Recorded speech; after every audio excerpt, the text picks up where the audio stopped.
நயாட்டு. இது ஒரு police story. Police ஸ்டோரினா serial கில்லர்களை திருடங்களை விரட்டி பிடிக்கிற மாதிரி கதைன்னு எதிர்பார்த்தா அப்படி இல்லை. போலீஸே தேடுற கதை.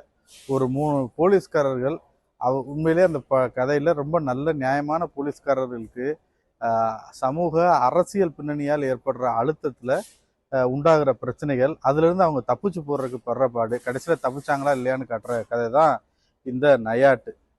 நயாட்டுன்னா என்னன்னு கேட்டேன் நண்பர்கள்ட்ட. வேட்டைன்னு சொன்னாங்க. நெட்ஃப்ளிக்ஸில் இந்த படத்தை பார்த்தேன்.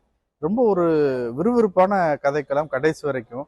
ஆனால் இந்த போலீஸ் காவல்துறை அப்படின்றப்போ யாராக இருந்தாலும் அதிகாரம் மேலிடம் என்ன சொல்லுதோ அதைத்தான் அவங்க செயல்படுத்துவாங்க. யாரும் தப்பிக்க முடியாதுன்றத ரொம்ப அழுத்தமாக பதிவு செஞ்சுருக்கிறாங்க. இன்னொன்று, சாதி அரசியலை இவங்க மலையாளத்தில் கையாண்ட விதத்தை தமிழ்நாட்டில் இப்படி ஒரு படம் எடுக்க முடியுமா அப்படின்றது சந்தேகமாக தான் இருக்குது.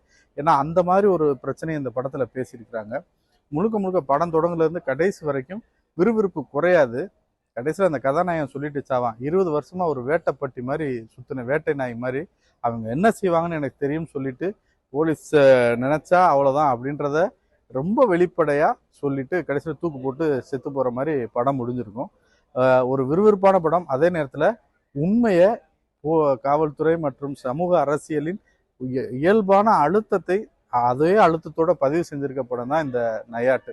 அவசியம் பாருங்க, நெட்ஃப்ளிக்ஸில் இருக்கு.